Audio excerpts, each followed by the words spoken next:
जीवन बीतता है बूंद बूंद, रिक्त होता है रोज। हाथ से जैसे रेत सरकती जाए, वैसे पैर के नीचे की भूमि सरकती जाती। दिखाई नहीं पड़ता, क्योंकि देखने के लिए बड़ी सजगता चाहिए। और इतने धीमे धीमे बीतता है जीवन कि पता नहीं चलता कि हर घड़ी मौत निकट आ रही। जब भी कोई मरता है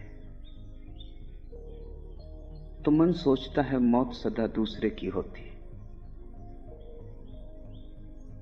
मैं तो कभी मरता नहीं, कोई और मरता है, पड़ोसी मरता है।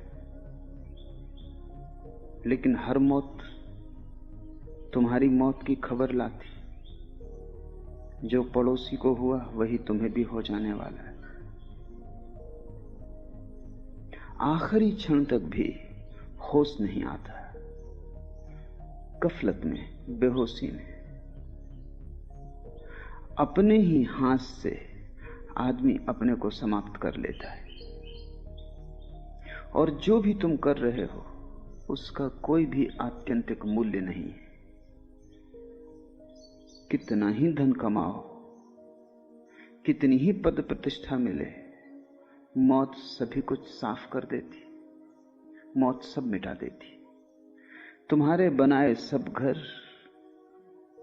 ताश के पत्तों के घर सिद्ध होते हैं, और तुम्हारे द्वारा तैराई गई सभी नावें कागज की नावें सिद्ध होती। सब डूब जाता है। जिसे ये होश आना शुरू हो गया कि मौत है, उसी के जीवन में धर्म की किरण उतरती। मौत का स्मरण धर्म की प्राथमिक भूमिका है। अगर मृत्यु न होती तो संसार में धर्म भी न होता। मृत्यु है इसलिए धर्म की संभावना है। और जब तक तुम मृत्यु को झुठलाओगे तब तक तुम्हारे जीवन में धर्म की किरण न उतरेगी। मृत्यु को ठीक से समझो, क्योंकि उसके आधार पर ही जीवन में क्रांति होगी। तुम्हें अगर पता चल जाए आज सांझ ही मर जाना है, तो क्या तुम सोचते हो तुम्हारे दिन का व्यवहार वही रहेगा जो इस पता न चलने पर रहता? क्या तुम उसी भांति दुकान जाओगे, उसी भांति ग्राहकों का शोषण करोगे? क्या उसी भांति व्यवहार करोगे जैसा कल किया था? क्या पैसे पर तुम्हारी पकड़ वैसी ही होगी जैसे एक क्षण पहले तक थी? क्या मन में वासना उठेगी, काम जगेगा, सुंदर स्त्रियां आकर्षित करेंगी, राह से गुजरती कार मोहित करेगी, किसी का भवन देखकर ईर्ष्या होगी? नहीं, सब बदल जाएगा। अगर मौत पता चल जाए कि आज ही सांझ हो जाने वाली, तुम्हारे जीवन का सारा अर्थ, तुम्हारे जीवन का सारा प्रयोजन, तुम्हारे जीवन का सारा ढंग और शैली बदल जाएगी। मौत का जरा सा भी स्मरण तुम्हें वही न रहने देगा जो तुम हो। और तुम जो हो बिल्कुल गलत हो, क्योंकि सिवाय दुख के और तुम्हारे होने से कुछ भी फल नहीं आता है। फल लगते हैं निश्चित, केवल दुख के लगते हैं। फल लगते हैं निश्चित, तुम्हारी आशाओं के अनुकूल नहीं, न तुम्हारे स्वप्नों के अनुसार। फल लगते हैं तुम्हारी आशाओं के विपरीत, तुम्हारे सपनों से बिल्कुल उल्टे। जीवन के अंत में सिर्फ राख छूट जाती है हाथ में, और एक विषाद और एक गहन पीड़ा के एक और अवसर खो गया।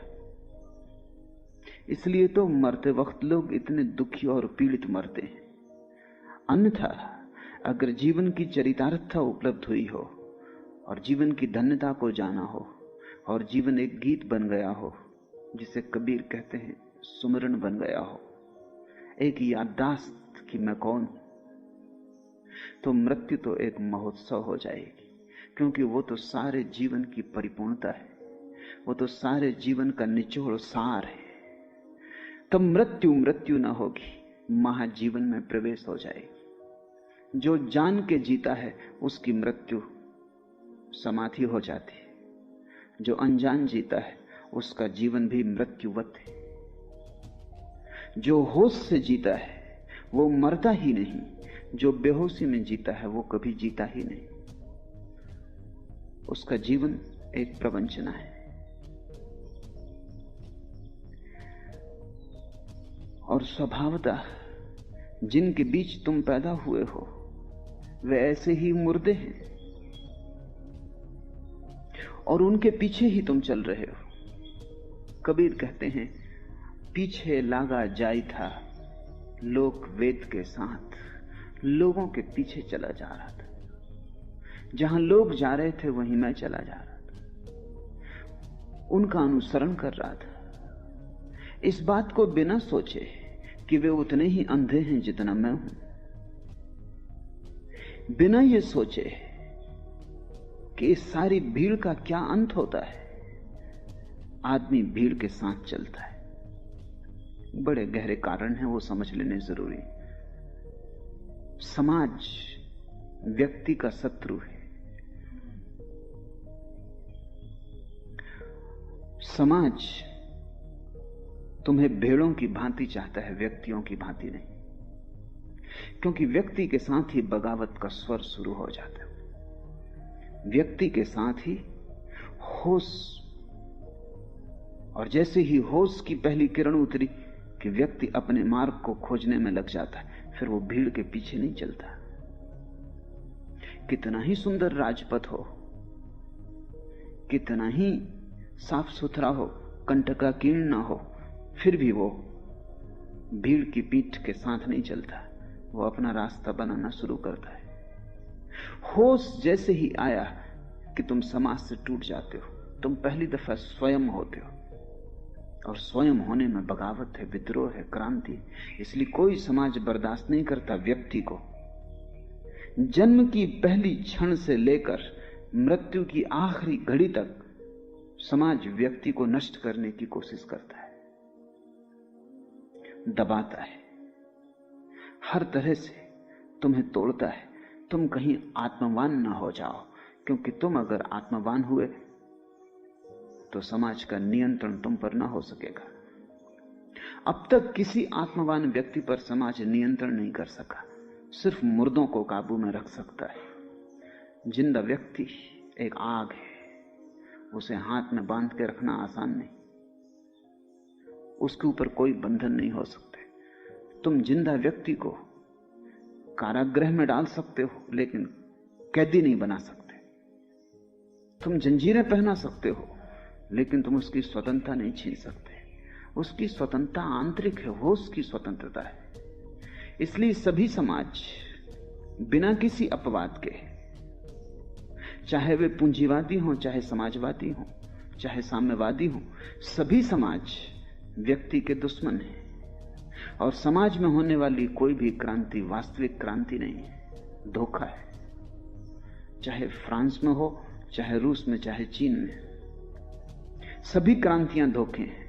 क्योंकि क्रांति कुछ भी करती नहीं, समाज के एक ढांचे को दूसरे ढांचे से बदल देती है। एक गुलामी की जगह दूसरी गुलामी आ जाती है, और स्वभावतः दूसरी गुलामी पहली गुलामी से अक्सर ज्यादा ताकतवर सिद्ध होती, क्योंकि नई होती। पुरानी गुलामी जराजीर्ण हो गई होती, उसमें से छेद होते हैं निकलने के बाहर, उसकी दीवारें गिर गई होती हैं, उसके द्वार दरवाजे कमजोर हो गए होते हैं, उसके पहरेदार शिथिल हो गए होते हैं, कारागृह का मालिक आश्वस्त हो गया होता है कि सब ठीक चल रहा है, सो जाता है।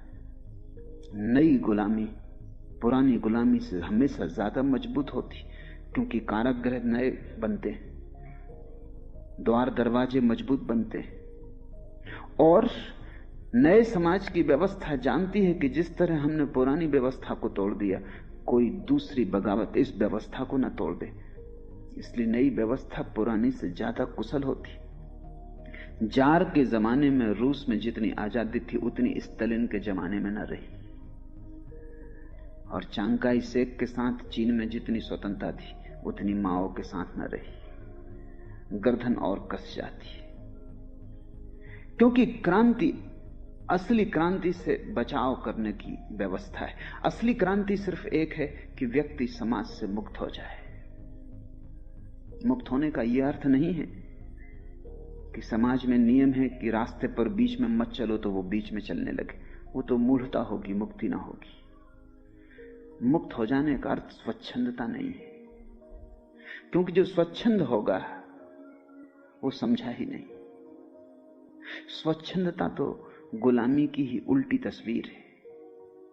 स्वतंत्रता न तो स्वच्छंदता है और न गुलामी, वो दोनों के मध्य में एक परम जागरण है। वैसा व्यक्ति समाज का दुश्मन नहीं होता, पर वैसा व्यक्ति समाज की छाया भी नहीं होता। जहां तक समाज की गौण व्यवस्था का संबंध है वो हमेशा राजी होता है, क्योंकि उसका कोई मूल्य ही नहीं है। रास्ते पर नियम है भारत में कि बाएं चलो, अमेरिका में कि दाएं चलो, क्या फर्क पड़ता है? चाहे दाएं चलो चाहे बाएं चलो, एक बात तय है कि सभी लोग एक ही तरफ चलें ताकि रास्ते पर सुविधा रहे। बाएं चलने से भी काम चल जाता है, दाएं चलने से भी काम चल जाता है, लेकिन सभी लोग बाएं दाएं इकट्ठा चलने लगे तो काम ना चलेगा, तो अड़चन होगी।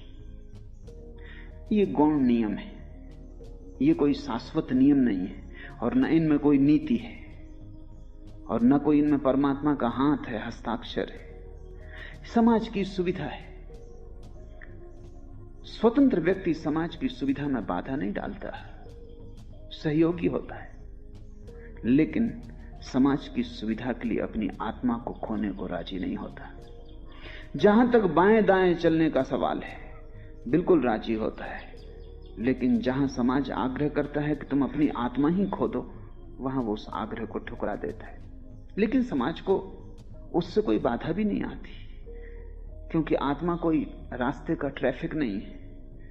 वहां तुम बिल्कुल अकेले हो, वहां दूसरा है ही नहीं, इसलिए वहां समाज के नियमन की कोई भी जरूरत नहीं। लेकिन समाज को खतरा है।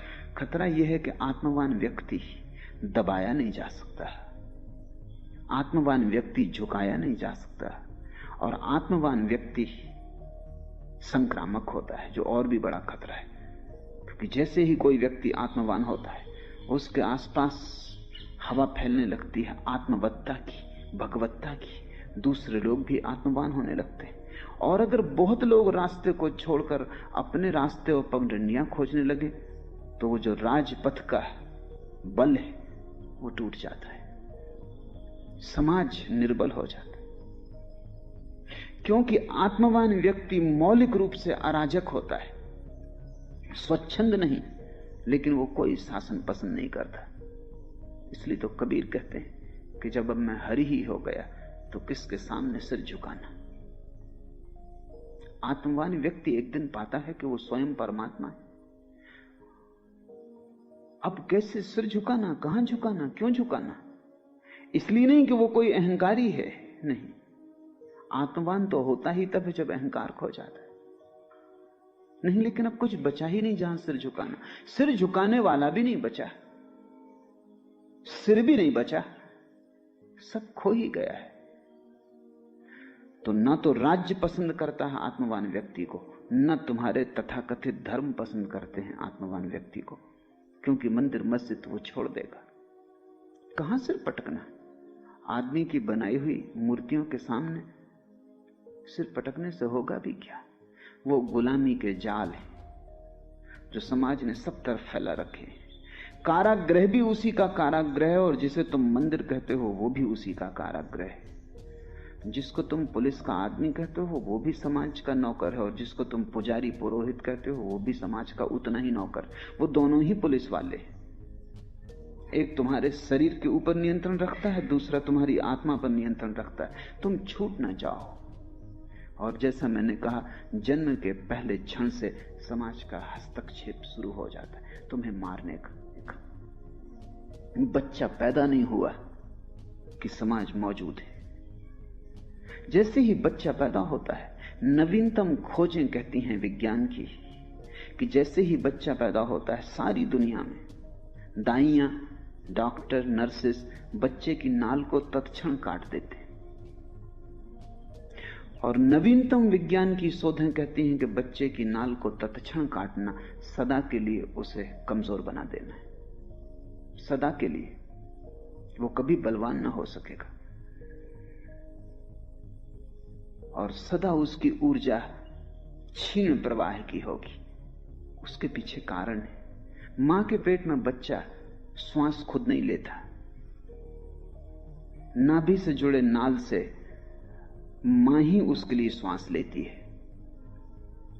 मां की श्वास पर ही बच्चा जीता है। बच्चे का हृदय धड़कता है, लेकिन बच्चा स्वयं श्वास नहीं लेता। श्वास, ऑक्सीजन, वायु, प्राण नाभि से भीतर जाते हैं। वो बच्चे की व्यवस्था है मां के पेट में कि वो मां का एक अंग है, मां का अंग होकर जीता है। जैसे ही बच्चा मां के पेट के बाहर आया, एकदम से श्वास नहीं ले सकता, क्योंकि नए यंत्र को चलने में थोड़ा वक्त लगेगा। भीतर एक बड़ी रूपांतरण घटेगा। अभी तक नाभि से सांस ली थी, अब नाक से सांस लेगा। एक नई व्यवस्था शुरू होगी। इसमें कोई 5 मिनट 7 मिनट लगते हैं, लेकिन हम बच्चे की नाल तत्क्षण काट देते हैं, जबकि बच्चा मां से अभी नाल के द्वारा सांस ले ही रहा था। 5-7 मिनट में रूपांतरण हो जाएगा, बच्चा सांस लेने लगेगा, उसका हृदय फड़कने लगेगा। तब तुम नाल को काटना, क्योंकि अब बच्चा स्वयं अपनी ऊर्जा को पाने लगा। ज्यादा देर नहीं लगती, 5-7 मिनट का ही मामला है, लेकिन धैर्य नहीं है समाज को। बड़े से बड़े अस्पताल में कुशल से कुशल डॉक्टर के नीचे भी वही हो रहा है जो गैर कुशल दाई गांव में कर रही, बेपढ़ी लिखी दाई गांव में कर रही। उनके काटने के ढंग बदल गए हैं। दाई बेहुदे ढंग से काटती है, उसके पास उतने कुशल औजार नहीं। डॉक्टर बड़ी कुशलता से काटता है, उसके पास सुविधा संपन्नता है, सारे कुशल औजार हैं, लेकिन दोनों एक ही काम कर रहे हैं। जैसे ही तुम नाल काट देते हो, सारे बच्चे का जीवन तंत्र कपकपा जाता है, हड़बड़ा जाता है, और इसलिए बच्चा रो उठता है, चीखता है, क्योंकि एक नई सांस की व्यवस्था उसको लेनी पड़ती। घबराहट से सांस लेता है, और पहली सांस जिसने घबराहट से, भय से, कंपन से ली हो, उसके जीवन भर भय और कंपन प्रविष्ट हो जाएगा, क्योंकि श्वास जीवन है। भय पहली ही श्वास से जुड़ गया। अब पूरे जीवन ये भयभीत आदमी होगा। 5 मिनट रुका जा सकता है, 5 मिनट के बाद अपने आप नाभि से जुड़ा हुआ नाल और उसका कंपन बंद हो जाता है। 5 मिनट तक कंपन जारी रहता है, क्योंकि धड़कन जारी रहती है, श्वास जारी रहती है। 5 मिनट में नाल अपने आप बंद हो जाती है, प्रकृति के द्वारा ही उसका कंपन बंद हो जाता है, उसकी गर्मी और ऊर्जा खो जाती है। यंत्र बदल गया। अब तुम काट सकते हो, अब तुम मुर्दा चीज को काट रहे हो। 5 मिनट पहले तुम जिंदा चीज को काट रहे थे, और तुमने बच्चे को पहला धक्का दे दिया। और बच्चा बहुत कोमल है, अति कोमल है। 9 महीने मां के पेट में उसने कोई कष्ट नहीं जाना, कोई पीड़ा नहीं जानी, किसी तरह का दुख नहीं जाना। एकदम स्वर्ग से, अदन के बगीचे से बाहर आ रहा है, और तुमने उसे पहला धक्का दे दिया। मनोवैज्ञानिक कहते हैं ये जो धक्का है, ये सारी दुनिया को कमजोर बनाए हुए। डॉक्टर को जल्दी है, शायद वो कहेगा कि 25 और बच्चे होने वाले। हड़बड़ाहट है, बेचैनी, उसका खुद मन तना हुआ है, और उसे पता नहीं वो क्या कर रहा है। अब तो ये अचेतन का हिस्सा हो गया कि बच्चा पैदा हुआ, नाल काट दी। जन्म की पहली घड़ी से भय समाविष्ट हो गया। अब तुम्हें कोई भी डरा सकेगा, अब तुम्हें कोई भी चीज डरा सकेगी। पुलिस का डंडा डरा सकेगा, पुरोहित की आवाज डरा सकेगी कि नरक चले जाओगे। अब तुम्हें कोई भी प्रलोभित कर लेगा, क्योंकि प्रलोभन भय का ही दूसरा रूप है। और ये चलती है समाज की व्यवस्था अंतिम क्षण तक, आखिरी दम तक। तुम जीना चाहो तो भी तुम स्वतंत्र नहीं, हस्तक्षेप। तुम मरना चाहो तो भी हस्तक्षेप। मरने की स्वतंत्रता नहीं। यूरोप और अमेरिका में जहां चिकित्सा ने बहुत विकास कर लिया, लाखों लोग अस्पतालों में पड़े जो मरना चाहते हैं, जो सरकारों को आवेदन करते हैं कि हम मरना चाहते हैं। कोई 100 साल के करीब पहुंच गया है, जीवन जी लिया गया, जो जानना था जान लिया, जो भटकना था भटक लिया, जो देखना था देख लिया। अब ना कुछ देखने को बचा, ना जानने को, ना अब कोई जीने में रस रह गया। लेकिन डॉक्टरों को आज्ञा नहीं है किसी को मरने में सहायता देने की। न केवल यही, बल्कि डॉक्टरों को आज्ञा है कि जब तक बन सके आदमी को जिंदा रखने की कोशिश करें। तो लोग टंगे हैं अस्पतालों में, टांगें बंधी हैं, हाथ बंधे हैं, ऑक्सीजन की नली लगी है, ग्लूकोज दिया जा रहा है, न उन्हें ठीक से होश है, न जीवन जैसी कोई चीज बची है। वो मरना चाहते हैं क्योंकि ये पीड़ा है अब, लेकिन मरने की किसी दुनिया के कानून में आज्ञा नहीं है। मरने की भी तुम्हें आजादी नहीं। तो पश्चिम में एक नया आंदोलन चल रहा है, आत्म मरण की स्वतंत्रता का आंदोलन। अथनासिया उसको वो कहते हैं कि जो लोग मरना चाहते हैं दुनिया में, कोई उन्हें रोकने के किसी को हक नहीं, होना भी नहीं चाहिए। जिंदगी मेरी है, मैं मरना चाहता हूं, मरने की आज्ञा नहीं। अगर अपने को मारने की कोशिश में पकड़े गए तो सरकार तुम्हें मार डालेगी, मगर तुम्हें आजादी नहीं। ये बहुत मजे की बात है। अगर मैं चला जाऊं और पहाड़ से गिर के मरने की कोशिश कर रहा हूं और पकड़ लिया जाऊं तो सरकार मुझे फांसी देगी, क्योंकि मैंने गलत काम करने की कोशिश की। मैं भी यही काम कर रहा था, लेकिन उसमें स्वतंत्रता निहित थी। वो आज्ञा तुम्हें नहीं है। वो सरकार करे तो ठीक है, तुम करो तो नहीं। क्योंकि अगर मरने की तुम्हें आजादी हो जाए तो तुम जल्दी ही जीने की आजादी भी मांगोगे। वो संयुक्त है, दोनों आजादियां तुम्हें दी नहीं जा सकती। पैदा हुआ बच्चा की समाज की पूरी चेष्टा है कि वो समाज का अनुकरण करे, अनुसरण करे, पीछे चले, हमेशा आगे देख ले कि कोई पीठ है या नहीं। अगर कोई पीठ ना हो तो ठिठक के खड़ा हो जाए, खतरा है, गलत रास्ते पे जा रहा हूं। जब तक आगे पीठ दिखाई पड़ती रहे तभी तक रास्ता ठीक है। ये कबीर के वचन बड़े अनूठे हैं। कबीर कहते हैं, पीछे लागा जाई था लोक वेद के साथ। समाज यानी लोक और वेद यानी शास्त्र, दो के पीछे चला जा रहा था। पीठ भर दिखाई पड़ रही थी, पीछे से धक्के थे, आगे पीठ थी। एक भीड़ चली जा रही, बड़ी भीड़ है, कोई 4 अरब आदमी जमीन पर, भारी भयंकर प्रवाह चल रहा है। तुम्हारी छोटी सी लहर की किसको चिंता है? भयंकर तूफान है, बड़ी लहरें उठ रही हैं और भागी जा रही, तुम भी पीछे लगे चले जा रहे हो। सोचते हो कि जब तक पीठ दिखाई पड़ती है सब ठीक ही होगा। मैंने सुना है कि मुल्ला नसरुद्दीन एक रात ज्यादा पी के मधुशाला से निकला। ठीक ठीक दिखाई नहीं पड़ रहा था कहां जाए। बामुश्किल तो मधुशाला के नौकरों ने उसे अपनी कार तक पहुंचाया। बामुश्किल आधा घंटे मेहनत करके किसी तरह उसने चाबी कार में लगाई।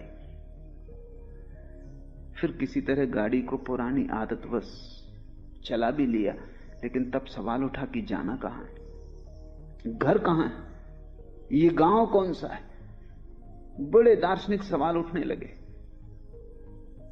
तब एक ही उपाय था कि किसी के पीछे हो लो। तो कोई उपाय नहीं, जाना कहां है, आ कहां से रहे हैं, कौन है, कहां घर है, यही तो चिंता है सारे मनुष्यों की। सीधा सुगम उपाय है, किसी के पीछे हो लो। एक कार के पीछे हो लिया, प्रसन्न था, अब सब ठीक है, कहीं जा रहे हैं। और न केवल धीमी गति से जा रहे हैं, बड़ी तेज गति से जा रहे हैं। चित्त प्रसन्न था, और क्या चाहिए, गति चाहिए, जरूर पहुंच जाएंगे, क्योंकि इतनी तेज गति से जा रहे हैं। और जो होना था वो हुआ। आखिर में जाके वो उस कार से टकरा गया तो उसने चिल्ला के कहा कि क्या मामला है, इशारा क्यों नहीं दिया कि गाड़ी खड़े करते हो? उस आदमी ने बाहर से निकाल के कहा कि अपने ही गैरेज में। इशारा देने की जरूरत है?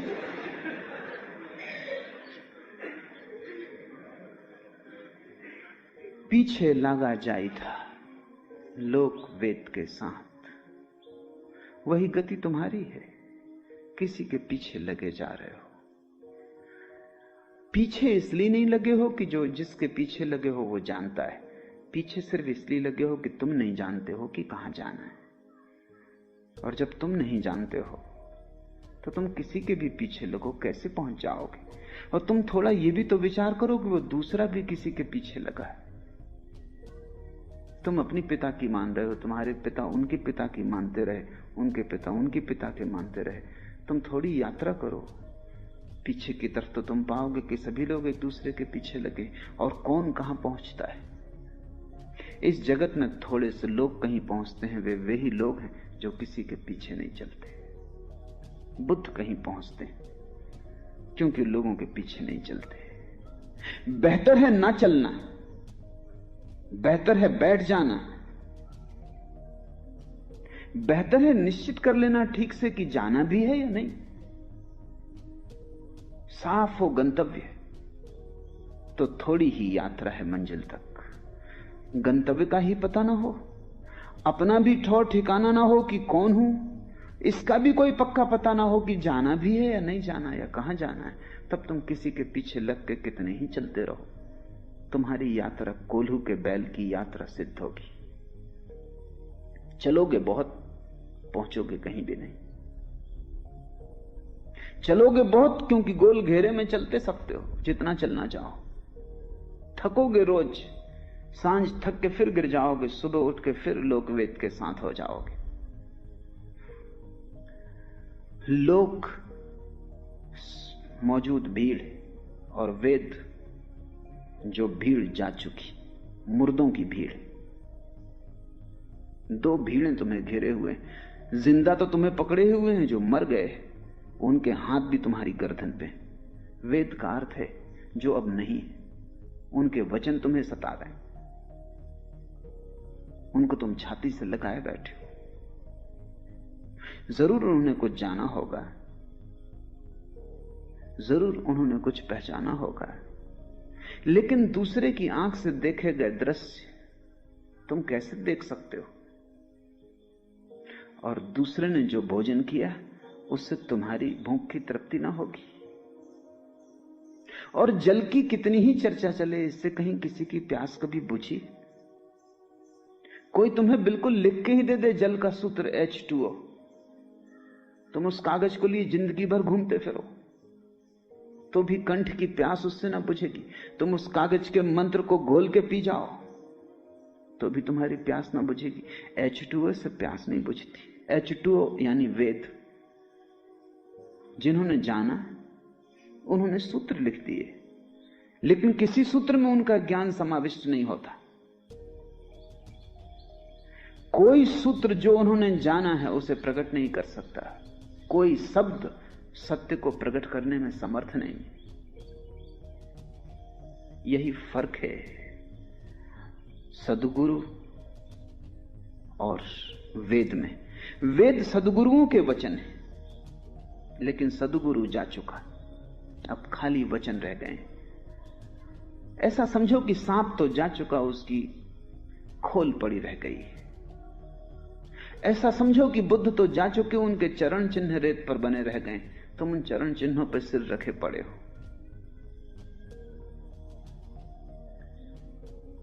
जीवित भीड़ से सावधान होना जरूरी है, जो अब नहीं रहे उनकी भीड़ से भी सावधान होना जरूरी है। वस्तुतः जो नहीं रहे उनकी पकड़ और भी गहरी है, क्योंकि वे तुम्हें दिखाई भी नहीं पड़ते। उनसे तुम बचना भी चाहो तो कहां जाओ, वो बाहर नहीं है, वो तुम्हारे भीतर। हिंदू पैदा होते से ही वेद की पूजा में लग जाता है, मुसलमान पैदा होती से कुरान को रटन में लग जाता है, जैन पैदा होते से महावीर को कंठस्थ कर लेता है। अब ये जो लकीरें छूट गई हैं जमीन पर,